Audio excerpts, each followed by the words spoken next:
Hello，大家好，歡迎收睇波仔跟進馬第16集，同大家睇翻一年一度咧谷草日馬個場地偏差啦、跑道模式啦，咁啊同埋咧有邊隻係跟進馬嘅噃。非常之歡迎大家翻到嚟啊！我嘅 YouTube channel 啦，未訂閱嘅觀眾朋友們咧，右下角有個紅色訂閱掣啦。喜歡呢條短片咧，記得要俾個 like。咁啊，如果咁啊分享埋俾你身邊嘅朋友仔一齊收睇咧，就更加開心啦。咁啊，希望咧可以咧呢個訂閱者咧咁啊越嚟越提升啦，咁啊有勞大家嘅幫忙咯噃。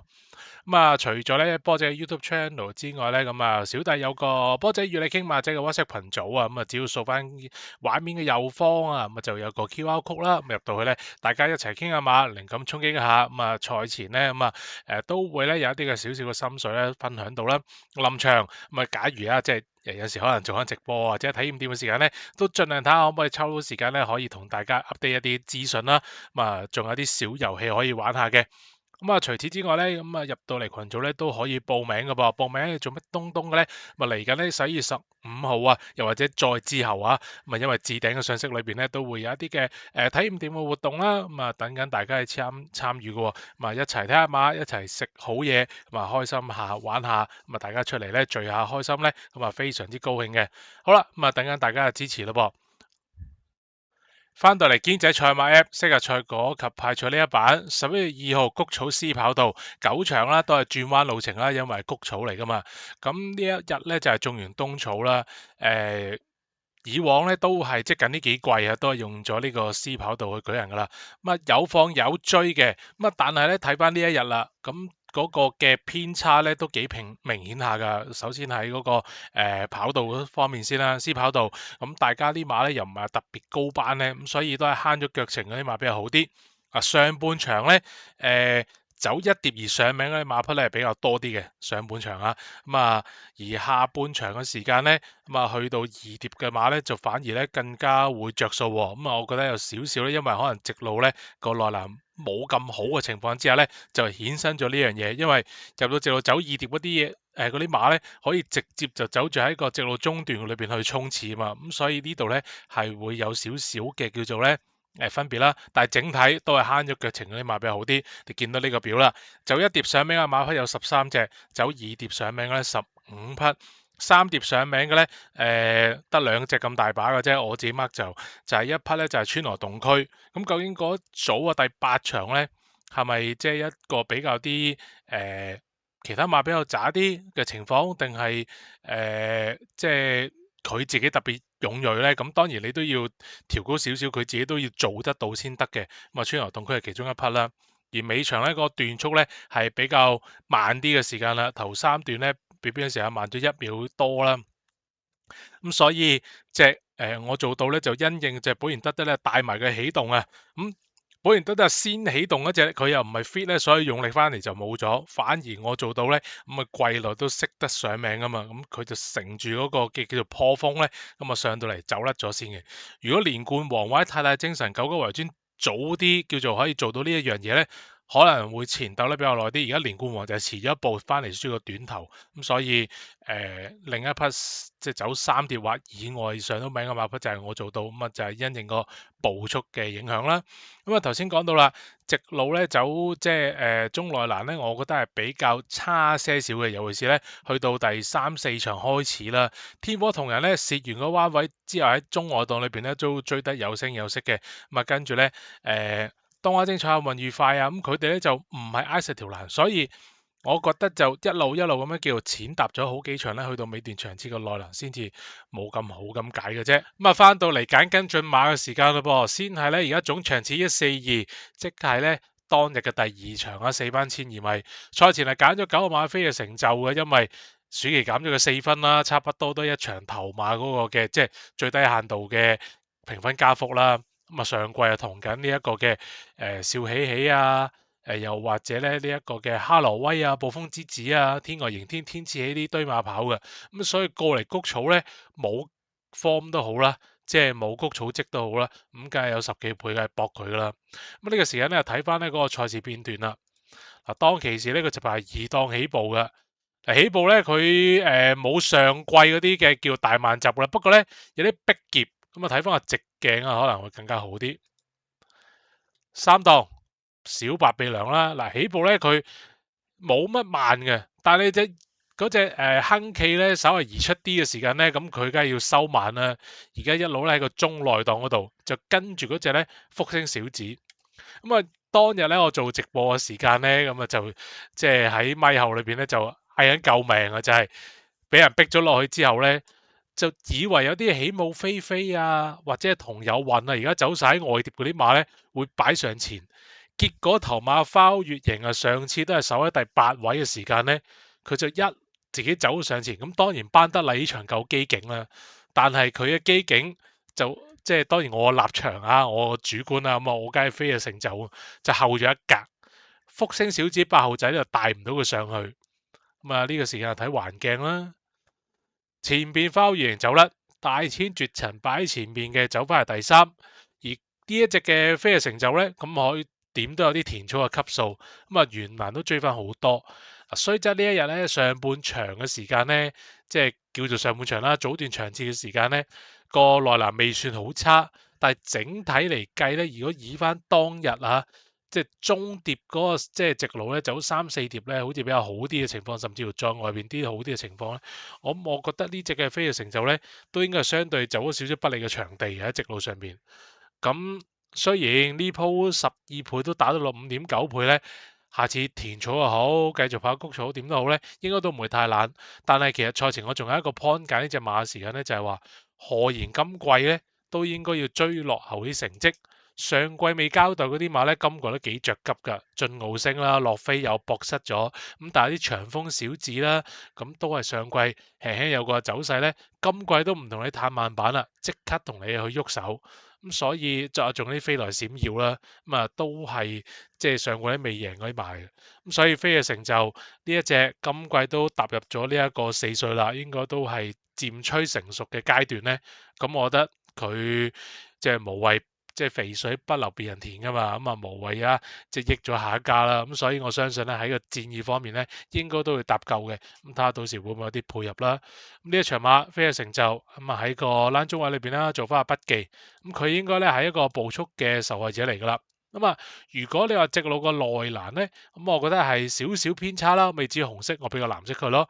44分起步，咁啊而家咧就跑完之後咧，咁啊有啲調整啦，咁啊但係我覺得仲有水位嘅，咁啊仲有上升空間，4歲嘅啫，冇用過幾多場，里程都係好新嘅，咁啊開翻出賽提醒咧，儲存翻佢，咁咧咁啊做嗰啲嘢跟進馬，咁啊同場嘅小喜喜咧，我都有諗過做跟進馬之一嘅，不過佢而家59分。我即使當下一次喺60分嚟計咧，即係有60分馬嚟報咧，咁佢都係孭134磅，咁少少吃虧。但係嗱呢一場嘅小喜喜咧，大家都可以睇翻嗰個嘅循環影片，佢係唔夠快啦，1200，咁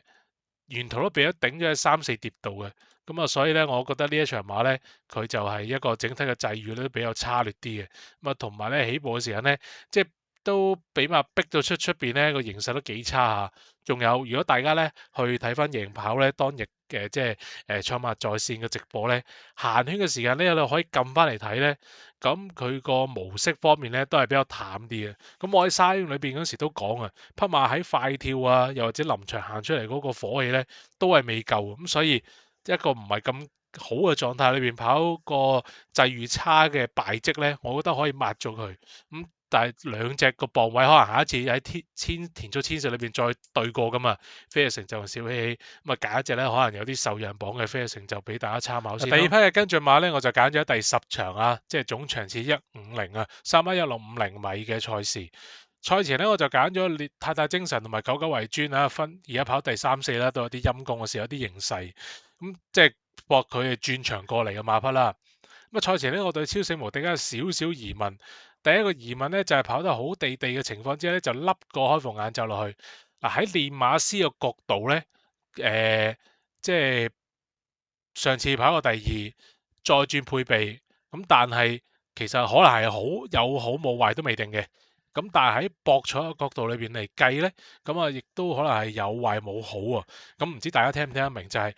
練馬師角度為馬匹福祉。可能配備，即係當年呢個嘅美麗傳承換一換配備咧，都即刻判入兩區。咁喺馬主嘅角度或者練馬師角度就係盡量爭取勝利啦。咁但係喺投注嘅角度，你換咗配備，上次10倍，而家2.5倍係有個變數嘅情況之下咧，客觀條件唔同咗咧，就有啲疑問啦。咁同埋而家事後睇翻咧，呢一匹馬咧都幾確認即係我自己覺得呢匹馬咧係跑慢步速咧唔係好啱佢。028嗰場咧做直播嘅時候，我就搏咗係一隻叫懶腳，因為遇到係冇步速，4檔佢有機會咬好位，點知呢個慢步速爆落去唔夠金勝明，佢同春風萬里爆，即係緊頸四跑，咁啊真係激到嬲啊！攞用冠群英諗住搏懶腳噶嘛，好啦，上次1650快步速翻嚟唔斷，咁即係可能呢隻馬咧跑一啲有氣量、斷攬嘅賽事會比較好啲。咁而家咧就睇翻咧呢一場嗰個嘅賽事片段啦。嗱，佢就排住9檔。嗱，起步咧白衫白帽啊，紅綠間嗰隻咧，咁啊就係呢隻超勝無敵啦，快閘嘅喎。咁即係匹馬咧喺嗰個作戰情緒係唔曳。好啦，咁啊去到咧對面直路嘅時間咧，而家守住喺第4位就係超勝無敵啦。步速咧就好慢下嘅，28秒38，24秒03。咁啊有少少咧重現翻咧佢喺028即係前一場啊嘅一個形勢啦。好啦，保研得啊帶咗上嚟嘅時間咧，呢度睇個直鏡咧，嗱潘頓咧都聽到出邊有聲噶啦，擰一擰出去，有馬上佢即刻側出嚟，但係側得唔夠快啦，就俾人壓咗落去，失咗少少 momentum。再 pick up 嘅時間咧，又多隻冚上嚟，就係我做到。咁呢度咧都已經咧令到佢受咗2重嘅即係叫做壓力啦，可以咁計。咁同埋而家有2個嘅影響就係可能賽前就係估計就係開篷眼罩啦，二來就係慢步速鬥爆嘅時間咧，就唔係跑開1002衝上嚟嘅連冠王嗰種嘅後勁咯。咁啊太大精神都係爆一段上嚟，咁啊緊緊過咗佢。咁下一次會唔會換翻田泰安，除翻個開篷眼罩，俾佢段快，或者係自己走得順啲呢？咁呢個有機會可能重現翻。咁梗係因為呢一場嘅2.5倍嘅熱門而輸而換到少啲賠率呢，我覺得隨時有一個形勢唔同嘅情況之下呢，會變身都未定嘅。咁所以唔係話一個即係潘頓輸大滿就有啲咩嘅龍溜，但係佢一來可能唔係好熟隻馬，二來就諗住蝕住嚟鬥爆啦咁樣。其實佢如果可能佢熟啲嘅馬性嘅情況之下呢，或者係嗰個彎位佢走先呢，你保研得同埋我做到要咬住佢嚟用力呢，就反而更加難啲。即係而家就係保研得隻馬唔夠方，但係如果即係所以翻嚟力啦，我做到都叫貴內入位啊嘛。所以就係先發制人嗰方面呢，就我做到可以做，真係做到啦。咁啊，超勝無敵呢度呢，就有少少吃虧。咁所以咧，我覺得咧今場咧都有啲解釋啦，可以俾隻熱門馬去輸，甚至乎競進區都係嘅。競進區你睇翻之前未贏馬未上名之前，成日鬥衝都係得嗰3344都唔上，都好似好難贏咁。結果快步速嗰幾場咧，快跟翻嚟都唔驚啊！咁所以馬勝就係要揭入埋個臨場形勢啦。